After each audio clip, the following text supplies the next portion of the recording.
नमस्कार।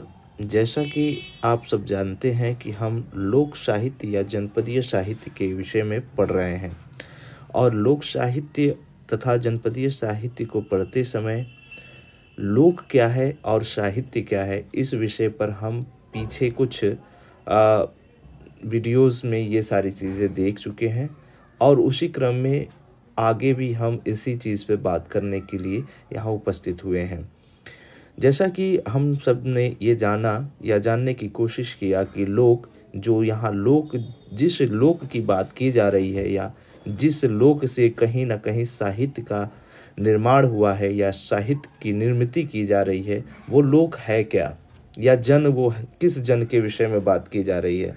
लोक और जन को जानने की हम लोगों ने पहले पहले कोशिश की और इसको भली भांति जाना भी कि जिस लोक या जन के विषय में हम यहाँ बात कर रहे हैं, जिससे कहीं न कहीं उस साहित्य का एक विस्तृत फलक देखने को मिलता है, वो लोक या जन है क्या? तो सर्वप्रथम हम लोगों ने ये जाना। इसके तत्पश्चात जो लोक से लोक संस्कृति होती है, लोक संस्कृति का विकास कैसे हुआ या लोक संस्कृति किसे कहते हैं, लोक संस्कृति से आशय क्या है, इस परिप्रेक्ष्य को या इनके भावार्थ को हम लोगों ने देखा और समझा। तत्पश्चात इस बात की भी पुष्टि हम लोगों ने विभिन्न विद्वानों और जो शब्दकोश के माध्यम से जो कहीं न कहीं बातें रखी गई हैं या बताने की कोशिश की गई है, उसके द्वारा भी हम लोगों ने इसे विधिवत जाना और समझा। अब हम चूँकि लोक साहित्य पर बात कर रहे हैं, जब हम लोग ये जान लिए कि लोक क्या है, जिस जनता या जिस समाज के विषय में हम जानने की कोशिश कर रहे हैं, वो समाज में जो आमजन है, जो साधारण व्यक्ति है, उसके बीच में जो संस्कृति डेवलप होती है, संस्कृति का विकास होता है, अपनी एक अलग सभ्यता या संस्कृति जो निर्मित होती है, जो लोग आपस में रहते हुए, क्रिया करते हुए, दिनचर्याएँ दैनिक क्रियाबद्ध क्रियाएं करते हुए जो अनुभव करता है, जो अपने आप में जीता है, जिसे कहीं न कहीं समाज में कहीं न कहीं एक दूसरे के साथ रोज़ क्रियाबद्ध तरीके से निभाता है, वो सारी क्रियाकलाप को हम यहाँ पर एक-एक करके देखा और समझा भी। अब जब लोक साहित्य की बात हो रही है कि ये लोक साहित्य में कैसे निर्मित हुआ या जनपदीय साहित्य के रूप में किस तरीके से इसका निर्माण हुआ है, तो इसको हम समझने से पहले ये समझने की कोशिश किए थे कि लोक और साहित्य क्या है। जब लोक को हम लोगों ने देख लिया और साहित्य को समझ लिया, तो इसकी ही कहीं न कहीं एक सम्मिलित जो विचारधारा है, सम्मिलित भूमिका है, वो लोक साहित्य के डेफिनेशन को कहीं न कहीं हमारे समक्ष रखती है। तो कुछ बिंदुओं को हम इससे पूर्व ये देखने की कोशिश किए थे कि लोक साहित्य क्या होता है, लोक साहित्य हम किसे कहें तथा इस साहित्य के अंतर्गत किन लोगों की बात होती है, किस तरह की विचारधारा की बात होती है तथा किन किन बिंदुओं पर बात होती है। तो ये हम लोगों ने भली भांति देखा और समझा भी। अब हम इसी लोक साहित्य में जो कुछ और बिंदु शामिल हैं, जिनको कहीं न कहीं बताना ज़रूरी दिखाई पड़ता है, उन बिंदुओं को भी यहाँ शामिल करते हुए और भली प्रकार हम लोक साहित्य को आज कवर करते हैं, समझने की पूर्णतः कोशिश करते हैं। फिर जैसे ही लोक साहित्य पर हम बात पूरा कर चुके रहेंगे, इसके बाद हम लोक साहित्य के जो विविध पक्ष हैं, जनपदीय साहित्य के जो विविध पक्ष हैं, विविध पक्षों पे बात करेंगे और उसी में एक-एक करके लोक नाट्य, लोकगीत, लोक गाथाएँ, लोक कथाएँ, लोक कहावत, जो भी इस तरह की पारिभाषिक शब्दावलियाँ हैं, उन पर हम विधिवत बात करेंगे। तो अभी हम लोक साहित्य को समझने की कोशिश कर रहे हैं और लोक साहित्य में हम जैसे कि इससे पूर्व देखा और समझा भी था कि लोक क्या होता है, लोक साहित्य क्या होता है, लोक साहित्य के अंतर्गत किन की बातें की जा रही है, किस तरह की विचारधारा इसमें शामिल की जाती है तथा जिन लोगों के विषय में यहाँ बात की जाती है, वह सामान्य या धनाढ्य वर्ग या जाति विशेष के तौर पर कहीं ना कहीं समृद्ध जो शिष्ट व्यक्ति कहे जाते हैं, उनसे किस तरीके से अलग यहाँ के व्यक्ति पाए जाते हैं, और उन व्यक्तियों से निर्मित या उनके ही मौखिक परंपरा का जो रूप हम साहित्य के माध्यम से देख पाते हैं वो किस तरीके से अलग ठहरता है या किस मामले में हमें अलग दिखाई पड़ता है। इन्हीं सभी बिंदुओं को हम यहाँ पर एक एक करके क्रमबद्ध तरीके से समझ रहे हैं या समझने की कोशिश कर रहे हैं।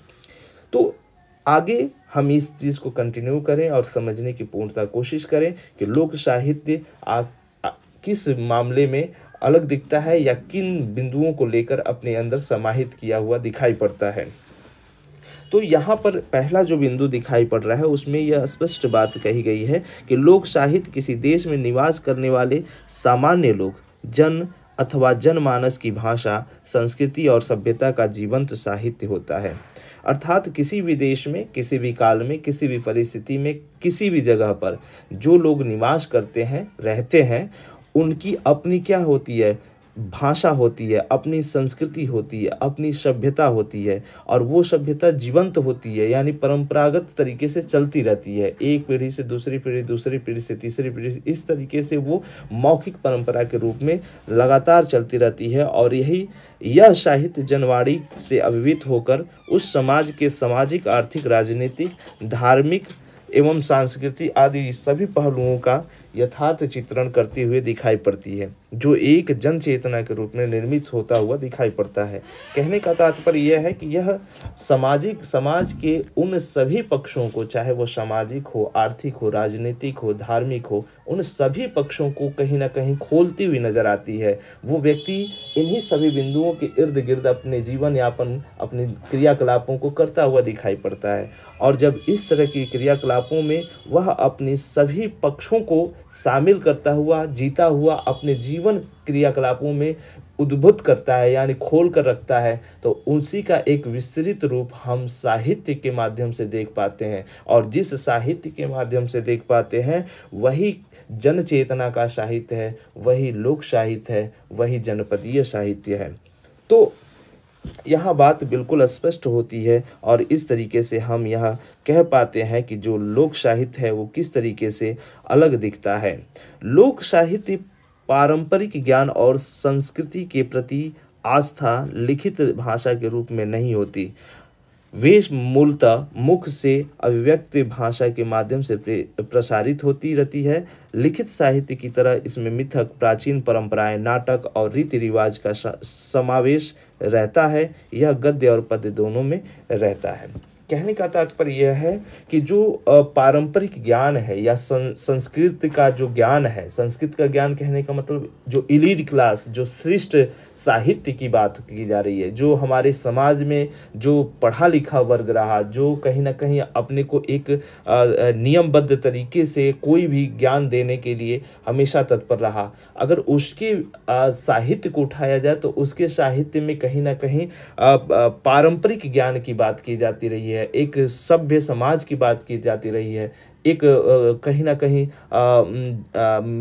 मिथकीय चीज़ों को भी रखा जाता है, या जो ऐतिहासिक ज्ञान की भी बात की जाती है तो उसमें कहीं ना कहीं बनावटीपना या कृत्रिमता कुछ ज़्यादा देखने को मिलती है। लेकिन जब यह साहित्य अलग तरीके से दिखे, अर्थात आम जनजीवन के उस मूल रूप को खोलता दिखे, जिस मूल रूप में खुद जनता जी रही है, उसमें कोई बनावटीपन नहीं, न ही कोई कृत्रिमता होती है, न ही उसमें किसी अलंकारिकता का भावावेश किया जाता है, न ही कोई लय छंद में, तुक में इस तरह का कोई बंधन दिखाई पड़ता है। तो ये सारी चीज़ें जब देखने को मिलने लगती है तो यह साहित्य का वह रूप जनपदीय साहित्य या लोक साहित्य को इंगित करता है। इस साहित्य में जन्म से लेकर मृत्यु तक के जितने संस्कार होते हैं, जिसमें 16 संस्कार हमारी जो सामाजिक व्यवस्था है उसमें बताए गए हैं, उनका भी वर्णन किया जाता है।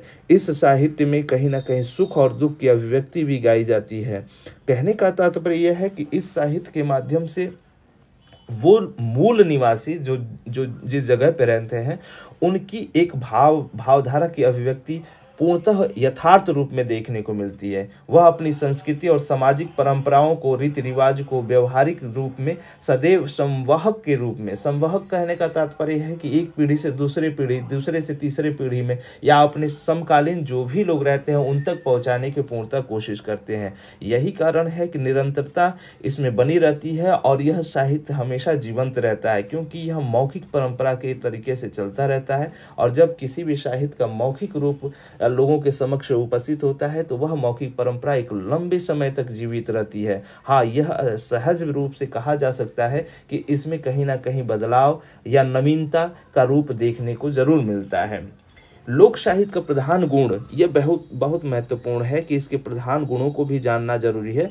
लोक साहित्य का जो प्रधान गुण है उसमें स्वाभाविकता, स्वच्छंदता, सरलता, सभ्यता आदि प्रभावों से दूर रहने, अपनी सहजावस्था में वर्तमान जो निरक्षर जनता है उसकी आशा निराशा, हर्ष विषाद, जीवन मृत्यु, लाभ हानि, सुख दुख आदि की अभिव्यंजना दिखाई पड़ती है।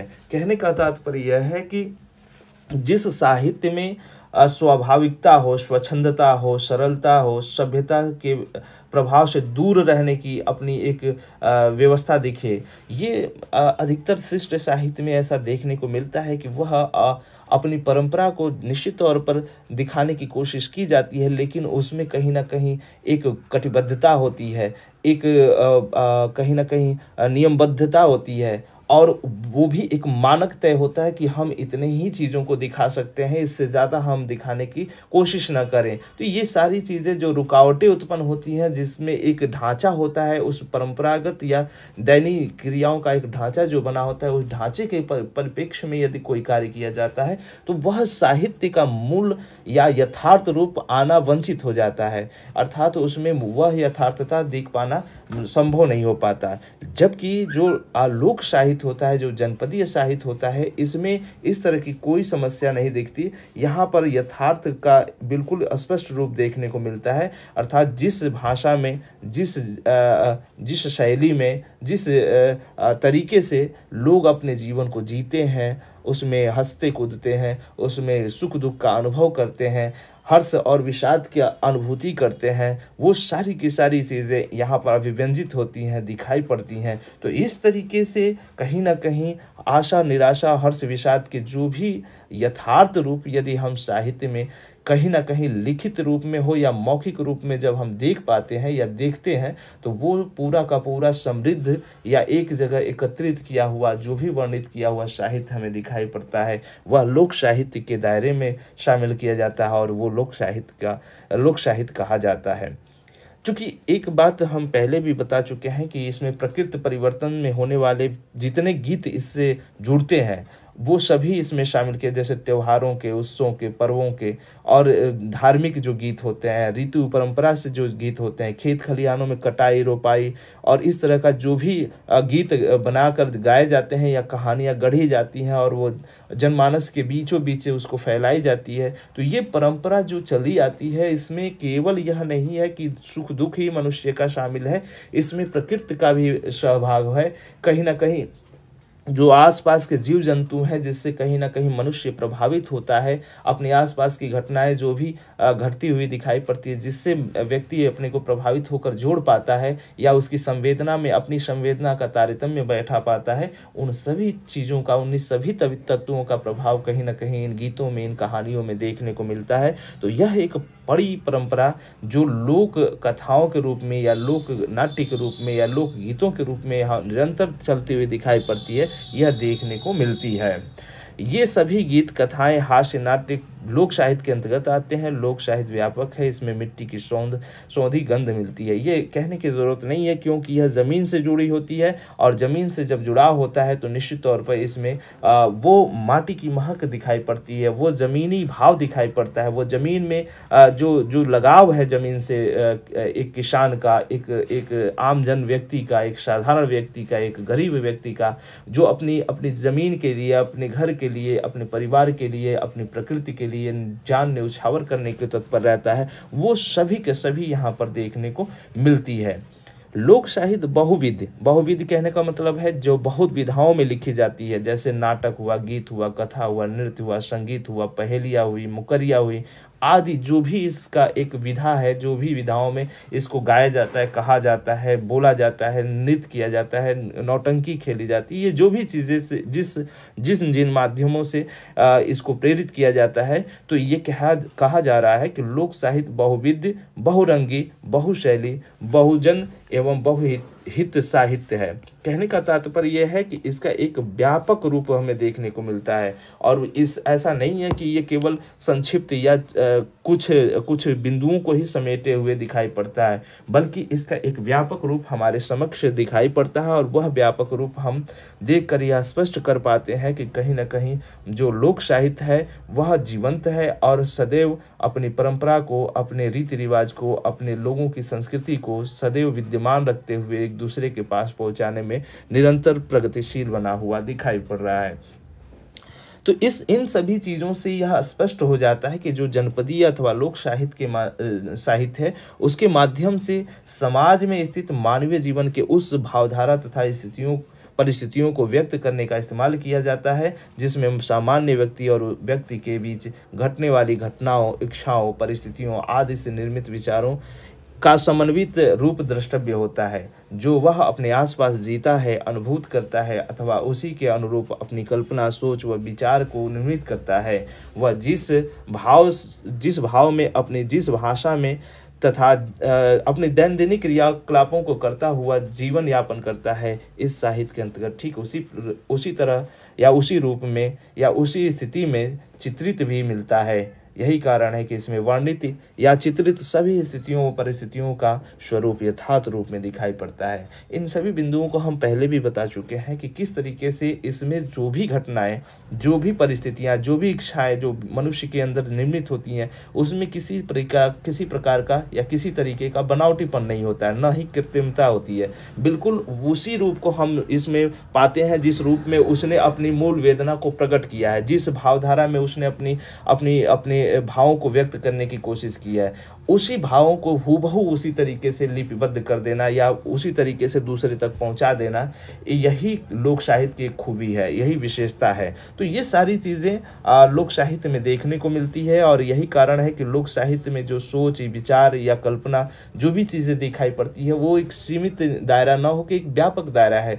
यही स्थिति आम जनजीवन तक अपनी चीज़ों को पहुंचाने, उन्हें भी इस साहित्य को अपने जीवन से जोड़ने के लिए हमेशा अग्रणी दिखाई पड़ती है। और इस साहित्य को पढ़ने के बाद से जो लोग होता है, जो लोग हैं, वो जनमानस या लोग अपने को ही पाता है, उसे लगता है कि ये सारी घटनाएं मेरे ही जीवन में घट रही है, अर्थात हमारे आसपास घट रही है। तो इस तरीके की अनुभूति उसे दिखाई पड़ता है। तभी तो लोक साहित्य में जो साधारण जनमानस है, वो रोता हुआ, गाता हुआ, हंसता हुआ, जिस तरीके से अपने आसपास देखता है, वो सारी के सारे जीवन की अनुभूतियाँ उसके उस साहित्य में मिलते हैं। पुत्र के जन्म से लेकर मृत्यु तक जो संस्कार किए जाते हैं, वो सभी कुछ जो प्राचीन समय में गाए जाते थे, या जैसे सोहर होता है जन्म पे और मृत्यु होता है उदासीपना पर, इसी तरीके से लड़की का विवाह जब किया जाता है तो विदा के वक्त का जो विरह गीत होता है, या खुशी के समय जैसे विवाह गीत होता है,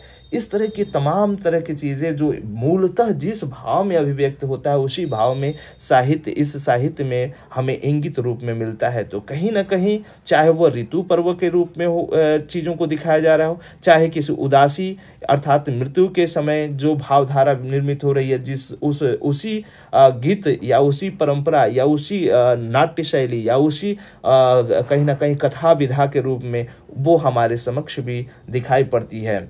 इसमें कुछ चीज़ भी देखने को मिलता है, जैसे खेतों की बुआई करना, निराई करना, उसकी कुटाई या लुनाई करना, इस तरह के समय में जो गीत गाए जाते हैं वो सभी के सभी इसमें शामिल होते हैं। इसके अतिरिक्त जनता अपने पूर्व पुरुषों के शौर्यपूर्ण कार्यों को गा का आनंद प्राप्त करती है, अर्थात वह अपने जो पूर्वज होते हैं, पूर्वजों के किए हुए यशोगान हैं, उनको कहीं ना कहीं दिखाने की कोशिश इसमें की जाती है, और यही कहीं ना कहीं अलग अलग विधाओं को समृद्ध करती हुई नजर आती है।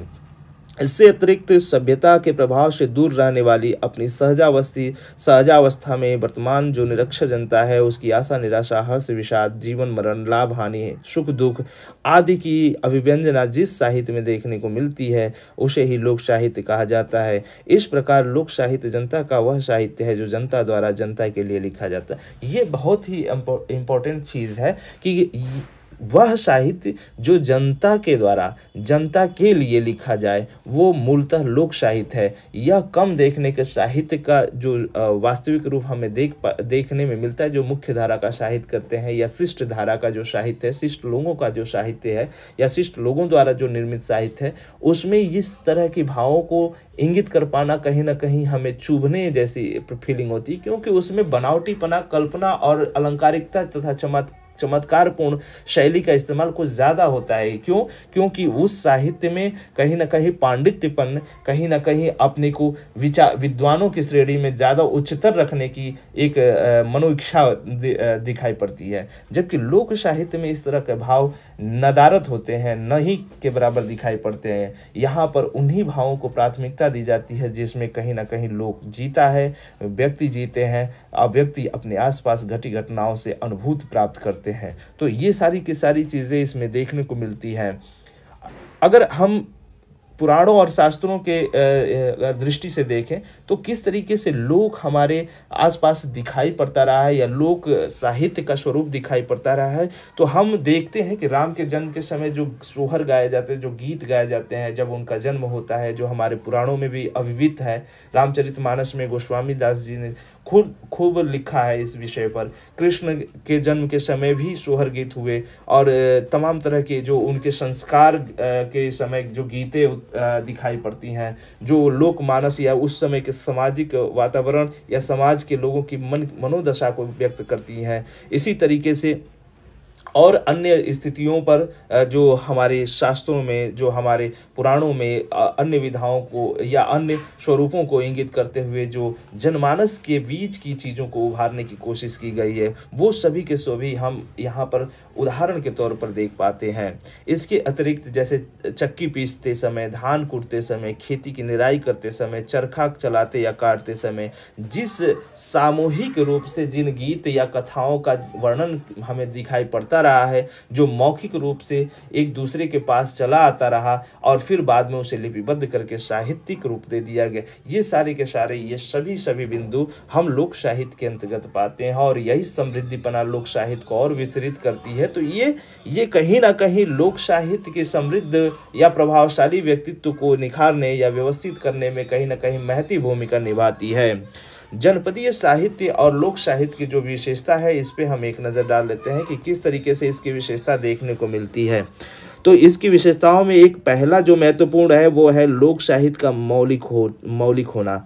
मौलिक कहने का तात्पर्य है कि इसमें बनावटीपन बिल्कुल नहीं होता है, न तो पांडित्य का कोई प्रयोग किया जाता है, विद्वता दिखाने की कोशिश की जाती है। हम जैसा कि पहले भी बात कर चुके हैं कि ये उसी रूप में दिखाई पड़ती है या उसी रूप में रखने की इसमें कोशिश की जाती है जैसा कि वो आम जन के जीवन में घटित होती हुई दिखाई पड़ती है या उसके मुख से जो वर्णित होता हुआ दिखाई पड़ता है। यह श्रुति परंपरा पर आधारित साहित्य है। यह भी एक बहुत महत्वपूर्ण बिंदु है कि श्रुति परंपरा का मतलब सुने हुए। जब हम एक दूसरे पीढ़ी से सुनकर चीज़ों को इकट्ठा करते हैं, जैसे हमने सुना अपने दादी काकी से, जो बुजुर्ग लोग हैं उनसे सुना और सुनकर हूबहू उसी परंपरा को हम आगे बढ़ा रहे हैं, यानी हम अपने जो पुत्र हैं या और भी जो आसपास के लोग हैं उन तक हम इन सारी चीज़ों को उसी रूप में दे रहे हैं। उसमें न कोई छेड़छाड़ कर रहे हैं, न किसी प्रकार की उसमें बनावटी रूप डाल रहे हैं। तो ये इसी को हम श्रुति परंपरा पर आधारित साहित्य कहते हैं। तीसरा जो पॉइंट है वो लोक भाषा में परिवर्तन, यानी जो साहित्य है उसमें बराबर परिवर्तन होता है और वो भावधारा को भी परिवर्तित करता है। कहने का तात्पर्य यह है कि जो व्यक्ति जिस मनोस्थिति में जो घटना को अपने अंदर महसूस करता है उसी रूप में उस साहित्य को इंगित करने की कोशिश करता है। इसीलिए हम पहले भी बता चुके हैं कि इसमें रचनाकार का अभाव होता है और रचनाकार की अभाव के मामले में यह सबका साहित्य बन जाता है, यानी सामूहिक साहित्य के रूप में, सामूहिक लेखक के रूप में इसको जाना जाता है। अगला पॉइंट है कि इसमें समकालीन संदर्भों से जोड़ने की कोशिश की जाती है। इससे उस समय के जीवन जीवनानुभूति काल का यथार्थ मूल्यांकन हो जाता है। कहने का तात्पर्य है कि जो घटना जैसे आज हम विद्यमान हैं और आज हमारे आसपास जो भी घटना घट रही है, हमारे जीवन में घट रही है, जिससे हम कहीं ना कहीं परेशान होते हैं, हताश होते हैं, और उस हताशा और परेशानी के माध्यम से जो हमारे भावानुभूति होती है, और वो भावानुभूति किसी विधा को जन्म देती है, अर्थात गीत को, कविता को कहीं ना कहीं जन्म दे, या कहानी को जन्म देती है, या किसी कहावत को जन्म देती है, तो वो कहावत, वो गीत कहीं ना कहीं हम सबके बीच में प्रयोग होने लगती है। पहले तो मौखिक तौर पर प्रयोग होती है, और वही मौखिक तौर पर प्रयोग होने से उसका एक विस्तृत रूप फलक फैलता जाता है, और धीरे धीरे वो व्यापकता रूप ले लेती है। तो कहीं ना कहीं समकालीन संदर्भों को अपने अंदर जोड़ने की एक इसमें व्यापक रूप से कहीं ना कहीं विशेषता देखती है, और इसमें जीवनानुभूति की स्थिति दिखाई पड़ती है। जीवनानुभूति कहने का तात्पर्य जो जीवन मनुष्य जीवित अब रहते हुए जो अनुभूत कर रहा है, जो अपने जीवन में घटनाओं से जो भी सीख रहा है, जो भी उसके अंदर समझ बन रही है, वो सभी के सभी इसमें कहीं ना कहीं शामिल दिखाई पड़ते हैं। इसका रचनाकार अज्ञात है, ये बात हम पहले भी व्यक्त कर चुके हैं कि जो भी इसका रचनाकार होता है वो अज्ञात होता है, क्योंकि ज्ञात इसलिए नहीं होता है कि जो भी लिख चुका या कथा सुना चुका या जो भी कुछ व्यक्त कर चुका वह व्यक्ति वही आगे उसी का नाम लेकर चले, यह कोई ज़रूरी नहीं। उसमें और भी लोगों की भावधारा और विशेषता जुड़ती जाती है, क्योंकि परंपरागत ये चीज़ है, और परंपरागत चीज़ जो मौखिक हो जाती है तो मौखिक में रचनाकार गायब हो जाता है और वो अन्य लोगों की रचना बनकर रह जाती है। लोक साहित्य की अभिव्यक्ति सहज एवं सरल होती है, ये तो सही बात है, क्योंकि स्थानीय भाषा और जो बोली होती है वो उसका प्रयोग होता है। इसीलिए जिस बोली में लोग जीते हैं, जिसमें अनुभव करते हैं, जिसमें वो खुद अपने जीवन मरण की चीज़ों को जीते हुए पाते हैं, उसी भाषा में इसकी अभिव्यक्ति होती है। इसीलिए यह बिल्कुल जनमानस के हृदय की भाषा होती है, जनमानस के हृदय का साहित्य होता है। इसमें ज्ञेयता एवं रसात्मकता के गुण विद्यमान होते हैं। जैसा कि हम सब बात कर भी चुके हैं कि ज्ञेयता यदि नहीं होगी, अगर उसमें कहीं ना कहीं रसात्मकता का गुण नहीं होगा, तो वह बोर हो जाने वाली चीज़ होगी। वह साहित्यिक विधा बोर कर देती है, यानी परेशान कर देती है, हताश कर देती है, उसमें रुचि उत्पन्न नहीं हो पाता। तो रुचि उत्पन्न हो उसमें कहीं ना कहीं एक पीढ़ी से दूसरी पीढ़ी या अन्य व्यक्तियों तक जाने के लिए उसमें कहीं ना कहीं प्रेरणा तत्व हो, ये सभी बिंदुओं को ध्यान दिया जाता है। यही कारण है कि उसमें संगीत का मिलावटीपन होता है, उसमें ऐसे ऐसे तत्व डाले जाते हैं जो रस उत्पन्न करें, जो लोगों को मनोभाव से प्रसन्नचित्त करें। तो ये सभी चीज़ इसमें शामिल रहते हैं। एक कोटेशन है राम नरेश त्रिपाठी, जो बहुत ही बड़े लोक साहित्य के लेखक हुए हैं। उनकी एक किताब है जो बहुत महत्वपूर्ण है, ग्राम गीतों पर, या जो कलेक्शन है, एक तरह से संकलन किया हुआ है, तो संपादन किया था उनका, जो कविता कौमुदी नाम से ये किताब है। तो उसी के परिप्रेक्ष्य में इन्होंने बहुत इसमें मेहनत भी किया और काफ़ी चीज़ों को इकट्ठा भी किया, और हमारे समक्ष वो किताब दिखाई जब पड़ती है तो हम इससे अनुभूत कर पाते हैं कि कितनी बेजोड़ उसमें भावधारा दिखती है, जो आम जनजीवन है, जो लोक है उसकी। तो उनकी ही एक कोटेशन, एक परिभाषा है, वो लिखते हैं कि ग्राम गीत जो और महाकवियों की कविता में अंतर है। ग्राम गीतों में रस है, महाकाव्य में अलंकार। ग्राम गीत प्रकृति के उद्गार हैं, इसमें अलंकार नहीं केवल रस है, छंद नहीं केवल लय है, लालित्य नहीं केवल माधुर्य है। लोक साहित्य में संगीत, माधुर्य, स्वाभाविकता एवं सौंदर्य आदि विशेष गुण होते हैं।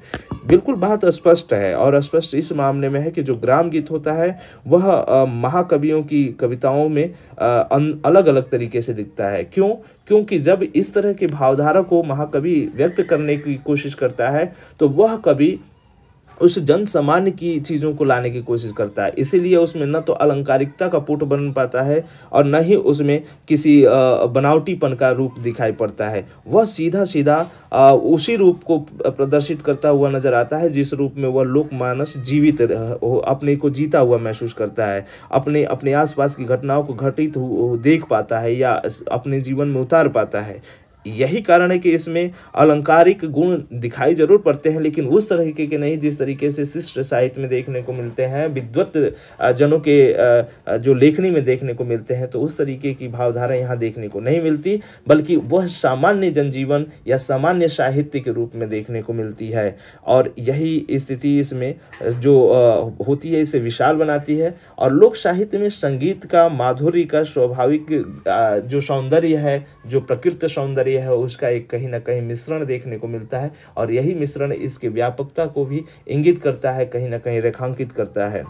इसमें काव्य शास्त्रीय नियमों की अनदेखा की जाती है। ये बहुत महत्वपूर्ण, क्योंकि काव्य शास्त्रीय नियम यदि जिस साहित्य में लागू हो जाते हैं वो तो फिर लोक साहित्य नहीं रह जाता, बल्कि वह शिष्ट साहित्य हो जाता है, वो विद्वत या पांडित्यपूर्ण साहित्य हो जाता है। तो जब पांडित्यपूर्ण या विद्वत जनों के लेखनी का साहित्य अगर बन जाएगा तो फिर वो लोक जनजीवन का साहित्य कैसे रह पाएगा। तो इसीलिए काव्य शास्त्रीय जो नियम होते हैं, जिसमें छंद, रस, छंद, अलंकार और इस तरह के जो भी नियम बताए गए हैं, अगर उसके परिप्रेक्ष्य में अगर साहित्य का निर्माण किया जा रहा है तो वो लोक साहित्य के दायरे में नहीं आ सकता, वो जनपदीय साहित्य के दायरे में नहीं आ सकता। इसीलिए काव्य शास्त्रीय नियमों का इसमें अनदेखा किया जाता है, उसको कहीं ना कहीं छोड़ दिया जाता है।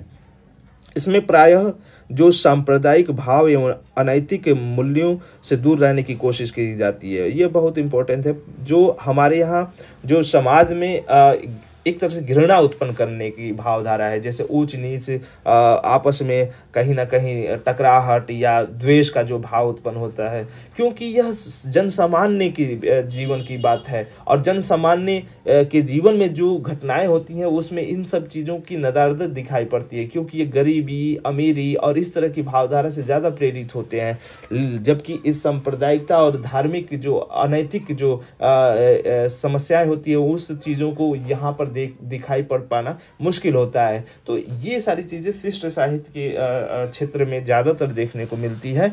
और इसके अतिरिक्त जो इसमें देखने को जो मिलता है वो है प्रेम, करुणा, दया, नैतिकता आदि इस तरह के गुण इसमें शामिल दिखाई पड़ते हैं, क्योंकि इन सभी गुणों का समाहित मनुष्य के जीवन से है। और मनुष्य जैसे जीता है उसी तरह से वो अपने आसपास अपने व्यवहार में उसको उतारने की भी कोशिश करता है। अगला जो बिंदु है वह यह बताने की कोशिश करता है कि यह साहित्य आपसी प्रेम, सद्भाव, बंधुत्व को बढ़ावा देने में कारगर है। जैसा कि हम ऊपर बात भी कर चुके हैं कि मनुष्य उन सभी बिंदुओं को शामिल करने की कोशिश करता है जो उस समाज के लिए, उस व्यवस्था के लिए, वो अपने जनजीवन के लिए जो आसपास कहीं एक दूसरे के साथ सद्भाव कर पाए, बंधुत्व का भाव ले पाए, इस तरह का कहीं ना कहीं कार्य करता है। तो यह साहित्य इन्हीं विचारधाराओं को लेकर समाहित रूप से दिखाई पड़ता है। यह साहित्य जीवन की समझ पैदा करने, मनुष्य को मनुष्य समझने की ओर प्रेरित करता है। बहुत ही महत्वपूर्ण बिंदु है, क्योंकि हम अगर जिस साहित्य से अपने जीवन के ही विषय में नहीं समझ पाते, जीवन है क्या, उसकी कला को नहीं समझ पाते, तो वो फिर साहित्य का मतलब ही नहीं रह जाता। यह लोक साहित्य में हम यह पूर्णतः देख पाते हैं कि वो जीवन की किस तरीके से हम अपने को मनुष्य या मनुष्यता के श्रेणी में रख पाएँ, किस तरीके से जीवन हमें जीना चाहिए और जीवन में किन किन परिस्थितियों का प्रभाव मनुष्य के ऊपर दिखाई पड़ता है, ये सारी की सारी समझ इस साहित्य में देखने को मिलती है। और हम इससे परख पाते हैं, इससे संवेदित हो पाते हैं कि किन घटनाओं से मनुष्य बराबर आंदोलित होता है, परेशान होता है, हताश होता है। तो यह कहीं ना कहीं भावधारा हम निरंतर इन सारी चीज़ों को देखते हैं, समझते हैं और समझते हुए आगे भी इसे प्रेरित करते हैं। इसमें कुछ अन्य विशेषताएं भी शामिल की गई है जो कुछ बिंदुओं को इंगित करती है। जैसे रचनाकार अज्ञात है, इस पहले भी बात कर चुके हैं। मौखिक परंपरा एक पीढ़ी दर पीढ़ी तक संक्रमित रूप से चलती है। यह सही बात है कि मौखिक परंपरा होने से यह पीढ़ी दर पीढ़ी चीज़ें चलती है, मुँह से बताई जाती है। जैसे हमारी दादी नानी हमें कहानियाँ सोते समय बच्चों को कहानियाँ सुनाना या गीत गाकर सुनाना, लोरियाँ सुनाना, ये सारी चीज़ें कैसे मौखिक रूप से ये सारी चीज़ें चलती रही हैं। तो ये मौखिक परंपरा के रूप में ये पीढ़ी दर पीढ़ी चीज़ों को चलती हुई दिखाई पड़ती है। सृजन का एक पक्ष मनोरंजन करना व कुछ रूप में अपनी संस्कृति तथा कला, सभ्यता एवं विचारों को हस्तांतरित करना भी होता है। यह बहुत महत्वपूर्ण है, क्योंकि इसका जो सृजन किया जाता है, इसको जो गढ़ा जाता है, तो इसमें कई बिंदु शामिल होते हैं। एक तो दूसरे का मनोरंजन करना, क्योंकि उबाऊपन जब होता है तो व्यक्ति क्या करता है, आपस में मनोरंजन करने का कार्य करता है। और जब सामूहिक सामूहिक रूप से एक जगह इकट्ठा होता है तो या तो गीत गाएगा, या तो कहानियाँ सुनाएगा, या अन्य विधाओं का सहारा लेगा। तो ये ही कार्य इस रूप में भी किया जाए, वही मूलतः यह साहित्य का मूल रूप है। और यही कहीं न कहीं इसमें अपनी संस्कृति का, अपनी सभ्यता का, अपने विचारों का हस्तांतरित यानी दूसरे तक पहुँचाने का इसमें प्रयास किया जाता रहा है। तो हम जिस लोक साहित्य को कह रहे हैं या समझने की कोशिश कर रहे हैं, ये लोक साहित्य मूलतः अगर हम समझ पाए या समझ पाए होंगे तो यह है कि जैसे कि जिस रूप में जनता जी रही है, जिस रूप को अपने जीवन में उतार रही है, जिसमें वो अपनी भावधारा को व्यक्त कर रही है, उसका एक समेकित रूप कहीं न कहीं जिस प्रक्रिया द्वारा या जिस लेखनी द्वारा हमें दिखाई पड़ता है, वो पूर्णतः का पूर्णतः हम लोक साहित्य उसे मान सकते हैं या मानते हैं। इसमें युगीन वाणी की महक होती है। युगीन वाणी कहने का मतलब समकालीन, जो अपने जीवन में जीते हुए जैसे आज हम जिस समय जी रहे हैं, आज जो भी घटनाएं घट रही हैं, चाहे वो देश स्तर पे हो, विदेश स्तर पे हो, आसपास हो, चाहे हमारे जीवन में हो, उन सभी की महक दिखाई पड़ती, क्योंकि इसी का एक व्यापक रूप हम साहित्य के रूप में वर्णित पाते हैं, गीतों में पाते हैं, कथाओं में पाते हैं। जनमानस का यथार्थ प्रतिबिंब झलकता है। यह सत्य बात है कि इसमें जो भी यथार्थ रूप दिखाई पड़ता है वह जनमानस का दिखाई पड़ता है। जनमानस उन सभी चीज़ों को इंगित करता हुआ, व्यक्त करता हुआ दिखाई पड़ता है।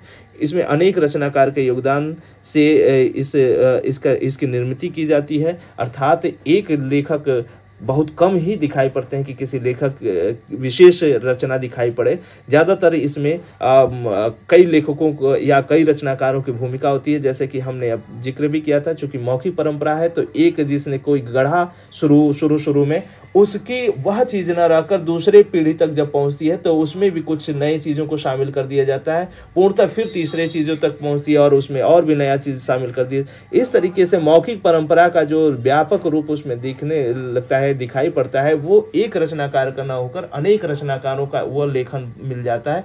इसीलिए किसी लेखक विशेष होकर रचना न रहकर वो सामूहिक रचना कही जाती है, सबकी रचना कही जाती है।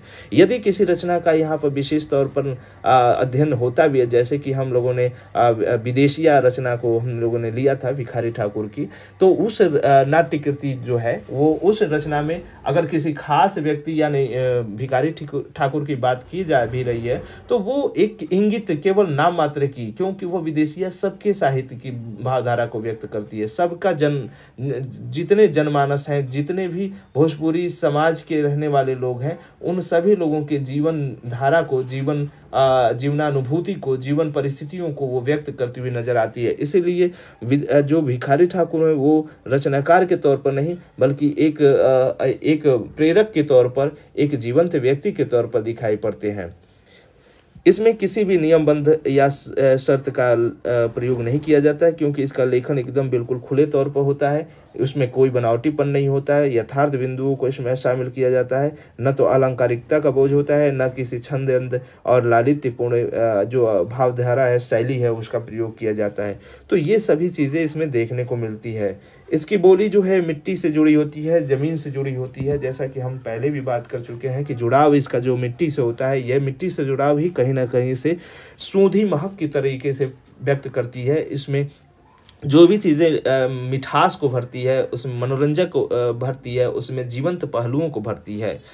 इसमें बनावटीपन नहीं दिखाई पड़ता, बल्कि सरल और सहज रूप में अकृत्रिम जो भाषा है उसमें इसका निर्माण किया जाता है। यह बार बार चीज़ें रिपीट हो रही हैं और रिपीट होने से हम चीज़ों को समझ सकते हैं कि क्या चीज़ें हैं, और पहले भी व्यक्त कर चुके हैं कि बनावटीपन नहीं होती है, यथार्थ होती है। जैसे मुंह से, वाणी से, जो हृदय से चीज़ निकली, उसी भावधारा को आगे पीढ़ी दर पीढ़ी पहुँचाया गया और उसी रूप में वो लिखित रूप में हमारे सामने भी आई। और यह जब उसी रूप में लिखित तौर पर हमारे सामने आती है तो उसमें बनावटीपना कहाँ रह जाती है, उसमें कृत्रिमता कहाँ रह जाती है। तो इसीलिए इसमें बनावटीपन और अकृत्रिम भाषा का इसमें प्रयोग दिखाई पड़ता है, बनावटीपन नहीं होता है।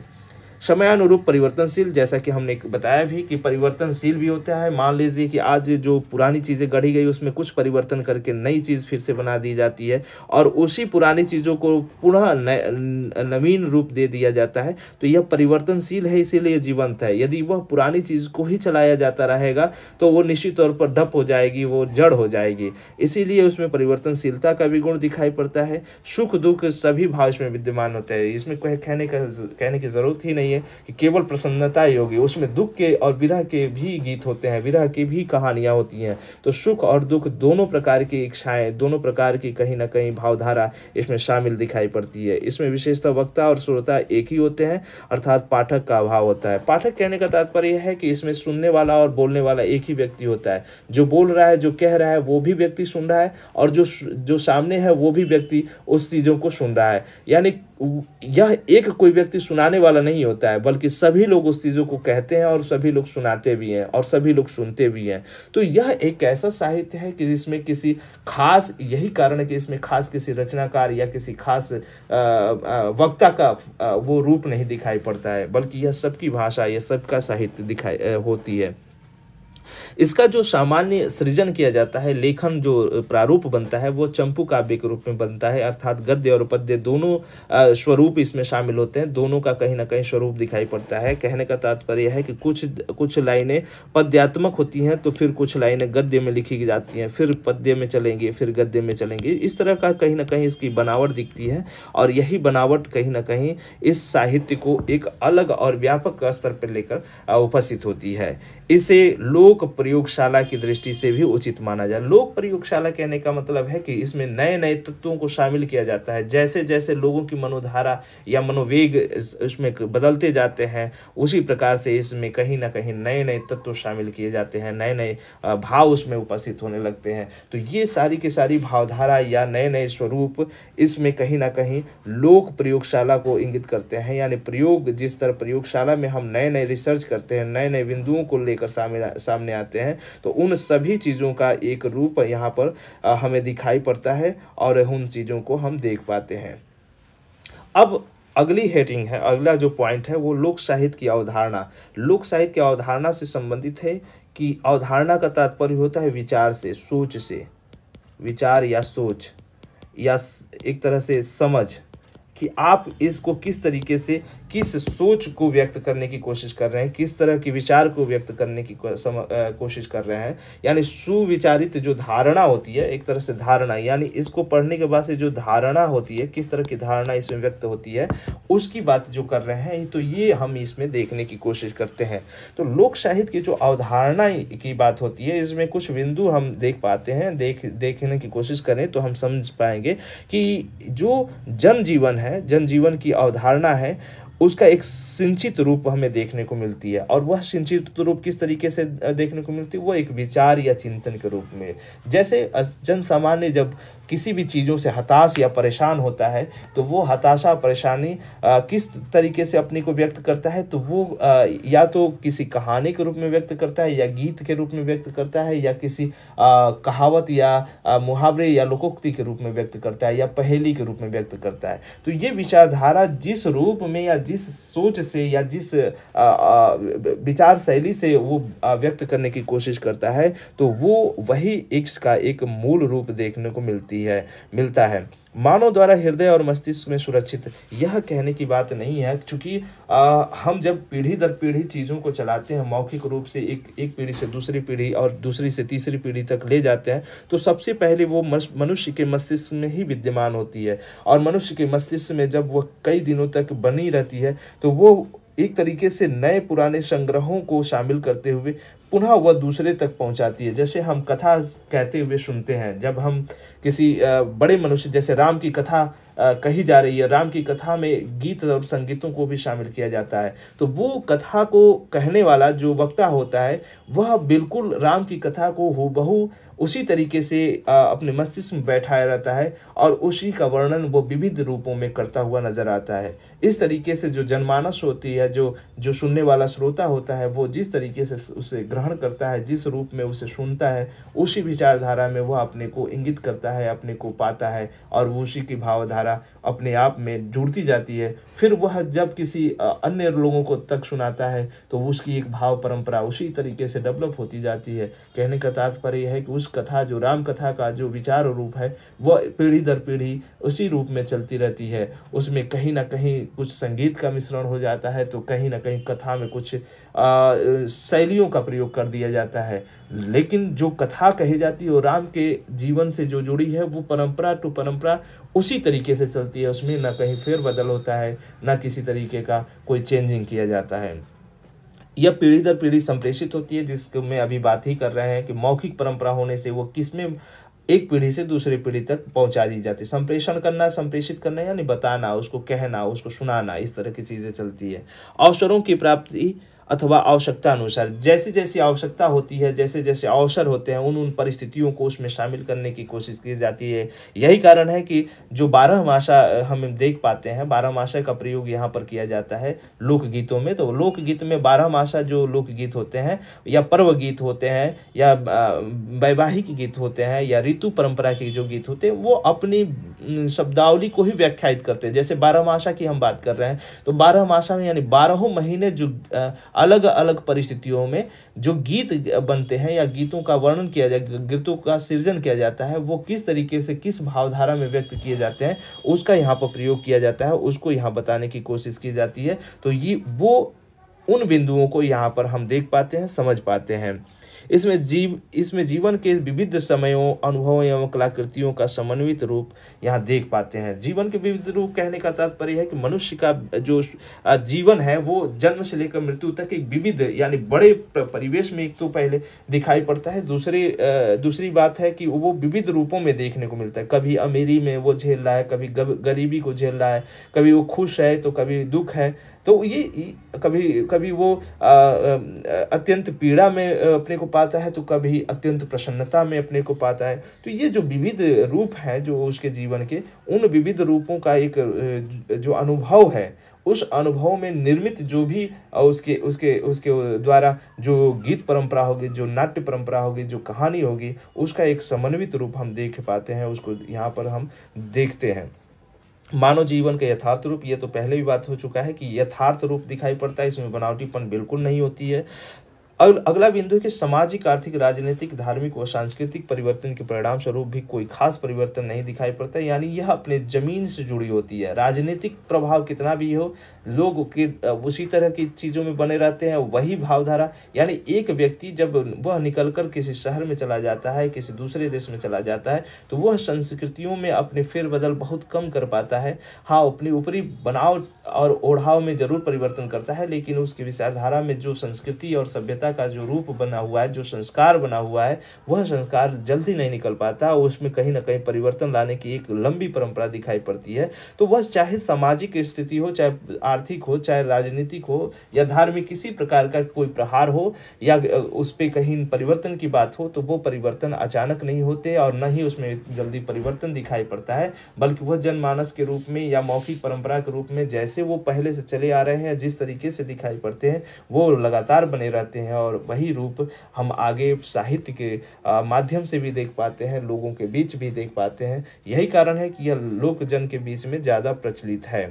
जो परंपरा होती है पहले मौखिक बाद में लिखित रूप में दिखाई पड़ती है। कहने का तात्पर्य है कि जो भी परंपरा ये चली या मौखिक रूप, जो मौखिक साहित्य है जो भी चला, वो पहले मौखिक रूप में था। पहले वो लोगों की विचारधारा का एक पीढ़ी से दूसरी पीढ़ी पर पहुंचाने के लिए मुंह से जो कही जाती थी, बोली जाती थी, समझाई जाती थी, उस श्रुति परंपरा को कहीं ना कहीं दिखाया जाता था। बाद में इसका संकलन रूप चला और संकलित करके इसको लिखित रूप यानी लिपिबद्ध रूप दिया गया और एकत्रित कर हमारे समक्ष प्रस्तुत किया गया, जिसको आज हम साहित्य के रूप में यानी बुक के रूप में, उस बुक फॉर्मेट में उसे हम पढ़ पा रहे हैं, देख पा रहे हैं, समझ पा रहे हैं। तो कुल मिला के जो लोक साहित्य है या जनपदीय साहित्य है, किन विविध रूपों को देखते हुए, किन विविध पहलुओं को खोलते हुए कैसे बिंदुओं को अपने में समाहित करते हुए दिखाई पड़ता है, इसको हम लोगों ने यहाँ समझा और देखा भी। तो निश्चित तौर पर एक व्यापक विचारधारा या व्यापक समझ आप लोगों के अंदर इससे डेवलप हुई होगी। मुझे यह निश्चित तौर पर पूर्णतः विश्वास है कि इसमें कहीं पे भी कोई इस तरह की समस्या नहीं होनी चाहिए जिससे कहीं ना कहीं आप लोग के अंदर रुकावट उत्पन्न हो। तो ठीक है, इसमें हम इन्हीं बिंदुओं के साथ आज के टॉपिक को समाप्त करते हैं और अगले बिंदु से हम जो लोक साहित्य है उसके विविध पक्ष, जिसमें लोकगीत, लोक नाट्य, लोक गाथाएं, लोक कथाएं या आदि जो भी उसके पक्ष दिखाई पड़ते हैं, उस पे हम बात करेंगे और एक-एक बिंदु को लेकर बड़ी भली-भाँति चीज़ों को समझने की कोशिश करेंगे। धन्यवाद।